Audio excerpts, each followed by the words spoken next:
Who is the most evil person you've ever met? My ex-wife. I've never met anyone that thrived on conflict like she did. I had to constantly walk on eggshells around her and be hyper aware of her moods. It took years of therapy to undo the webs that she spun in my mind. My mom has narcissistic personality disorder. I've noticed she tries to start fights when she's not feeling well. If she's been anxious or down for a while, I can predict an uptick in abusive behavior. I've even called her on it and gotten her to admit that she is essentially using fighting as a way to regulate her emotions. It makes her feel good.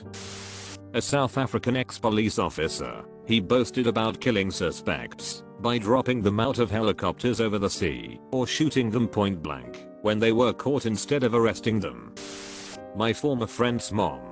She drinks all day, spends her husband's money, and is a selfish narcissist. She injured her leg years ago working at a troubled youth clinic. A bad kid attacked her for no reason. But the more I grew to know her and saw how cruel she was, I believe she said something very hurtful and is also milking government money with her injury. My friend's boyfriend suffered a freak accident and almost died. While he was in the hospital, they got a dog to help him with his recovery. Fast forward to them breaking up. He kept the dog and she traveled the country for a few months. They were still friendly. He asked her to watch his dog while family with an aggressive dog came to visit. She agreed. Then the mom refused to give the dog back. She was now living with the mom post breakup. It wasn't in his name, so he had no merit to get the dog back, besides massive court fees. She took a stroke survivor's support dog from him. Lol. I felt so bad for him. He talked with attorneys and they said they can get the dog back for sure, but it would be pricey and she will be vengeful.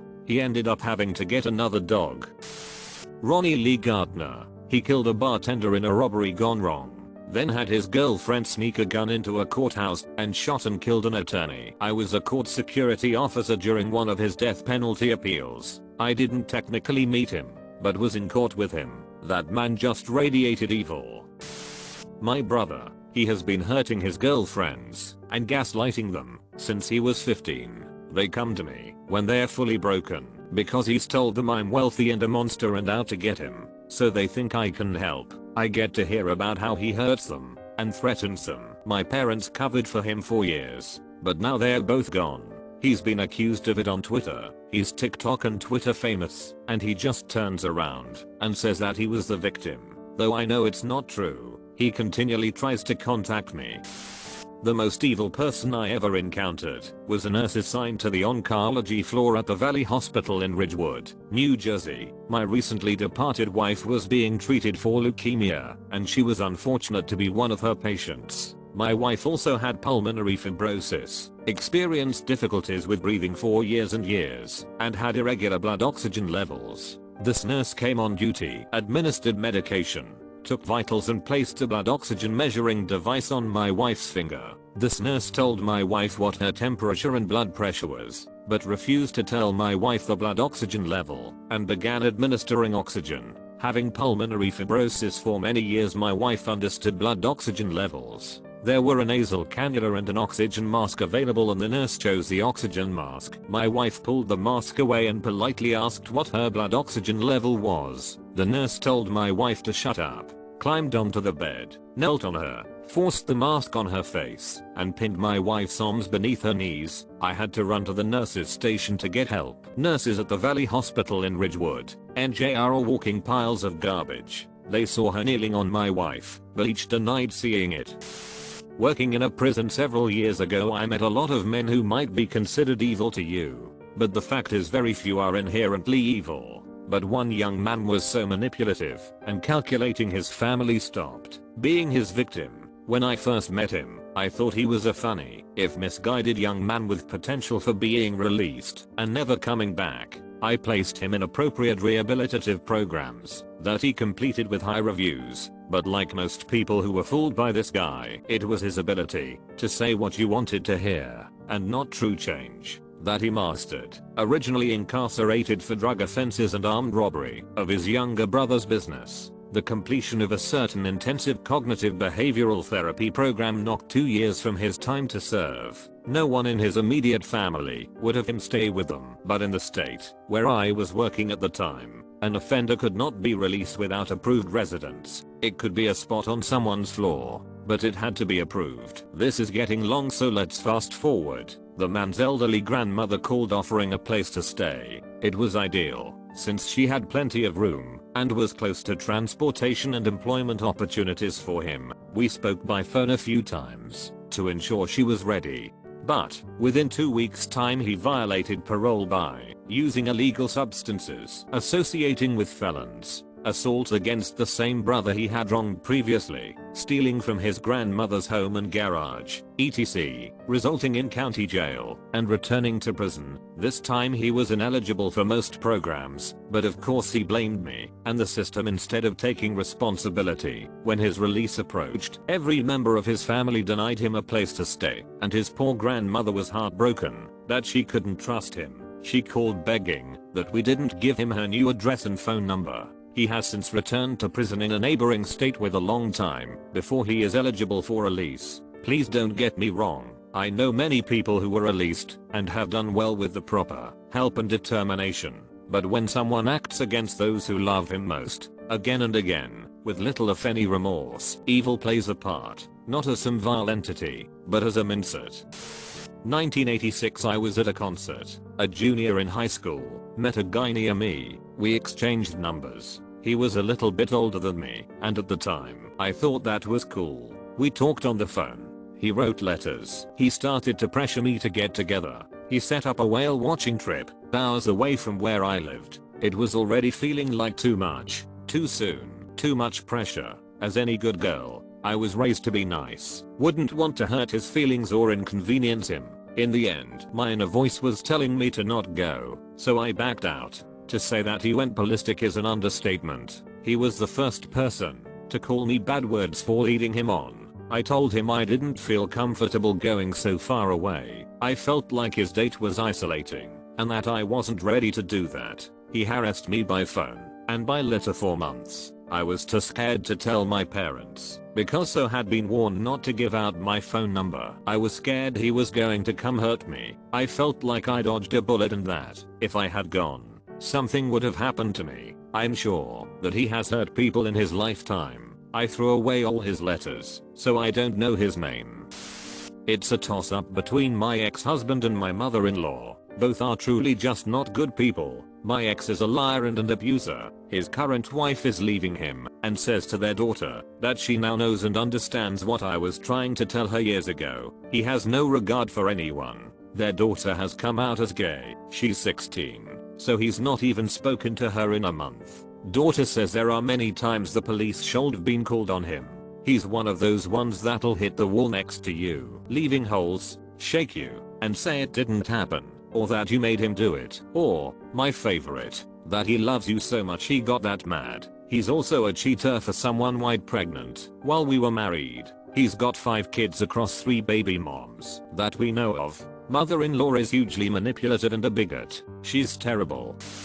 A woman who is my grandmother, but I refuse to speak to her or call her that name. Instead, she gets the first name treatment. She didn't have a high school education and lived off of my grandfather's paychecks and military benefits. As they got older, she wanted to move to a nearby town on a lake. There was some apprehension to the idea, and then miraculously, there was a fire in their old home. This forced their hand, and they made the move to a new home that my grandfather purchased. She decided to go and get a part-time job because she was bored, but since she had no driver's license, family members would take turns driving her to work. While there, a seasonal office job just checking people in, she met a wealthy guy. They began having an affair and it destroyed my grandfather. She eventually left my grandfather, but not after having her new boyfriend threaten him multiple times, pick her up from the home, etc. Keep in mind, this hag is in her late 60s at this point. The guy saw me there doing some yard work once and asked if I was there to do my grandpa's dirty work of fighting him. The dude was in his late 60s and I was in my 20s. I had enough of his antics. threatening my grandfather with a knife and generally cussing him out. I approached his truck. He rolled up the window and I punched his window out. I let him know that he was no longer to be seen on that property. He called the cops. I lied and said that never happened and offered to meet with the officer who called me to speak further. The officer said it wasn't necessary and let it go. Never heard a thing about that again. After divorcing my grandfather and getting his money and benefits, she moved to another state. He died about a year later alone, heartbroken, and in incredibly poor shape. Her manipulation killed him. She was exiled from the family, no longer able to see her grandchildren or now great-grandchildren. I cannot wait for the day that woman is put in the dirt. If there is a hell, she deserves to be there. Hands down the mother of one of the girls that bullied me when I was a child. Her daughter treated a lot of kids like hell and her mother not only didn't do anything about it, but actively encouraged her into keeping the act up and partook in it, either by actively laughing at the kids being mistreated or by scolding them if they tried to defend themselves from her daughter. I almost blame her for my traumas more than her daughter. Kawaka's husband seemed like a picture-perfect family from the outside, always pleasant at company functions and 3 kids were sweethearts. Then she brought a go back to the office and he found out she was going to run. Apparently abuse had been happening at home for years. He stabbed her to death that night, took the kids to school in the morning, and set the house on fire. Caught himself ablaze and the neighbors saw him run out of the house. He's in prison for life, but good God, those poor children. My first ex-husband. It wasn't just a matter of he cheated, though he did that too. He was abusive to me and tried to kill my son. Can't think of him as our son. He went to prison, and when he was out, he continued the same pattern of behavior with other women and children. He went to prison again. Not sure what he's doing now, but I can guess. Former stepdad. Mom filed for divorce and had the papers served as she got on a plane to England from America, so my stepdad couldn't find her. My stepdad's brother called my mom after a hunting trip and begged her to leave him as he spent the entire trip discussing how he was going to kill my mom and hide the body. Unfortunately, my former stepdad's brother died before he could file a police report. I grew up in El Paso, was dating a girl who worked with Richard Ramirez, the Night Stalker. Went to pick her up one evening after her car broke down at the warehouse where they worked. He was standing in the parking lot just glaring at her like I didn't even see what he was doing. I stared back, but he never took his eyes off of her. In retrospect, I guess that would have to be him. And then oddly enough, I bought a lot of cars for scrap. One of them was a white station wagon and the federal marshals came out and told me I couldn't sell it or scrap it until I got an okay from them because it belonged to Richard Ramirez and the case against him was still ongoing. Yeah, that's another can of worms. While they sold it, but things happen. Both of my grandparents, honestly, they didn't start off so evil. They were just a couple trying to survive without money or shelter. But something ticked inside of them to be so abusive towards my mom and her younger siblings. Of course, my aunts and uncles that still love them think it was also reasonable and that they deserved it that way. They never thought to sit down and think about all the pain they went through as a child and now as an adult. My grandparents played favoritism. And it just sickens me because my uncle now projects it onto his children and they continue to play favoritism, breaking this family into 2 sides. They're seriously sick, both physically and mentally, and I hate the fact that they looked down on me. I was supporting my mom because she just wants the best for her parents, but they just keep on shutting her out. They're terrible, and I hope that I never grow up to be like them.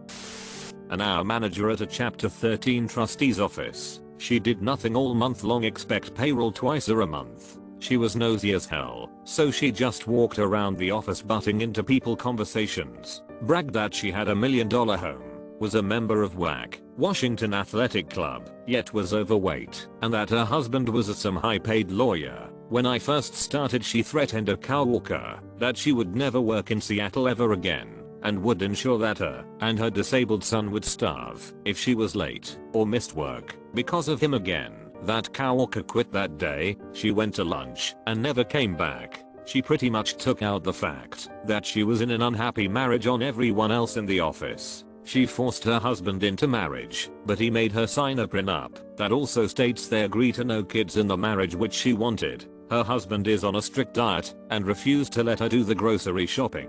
She told This Is Me and a new coworker that replaced the girl that left. She questioned people's fashion choices since she liked how people dressed back in the 80s for business. Another coworker, male, was short and very thin.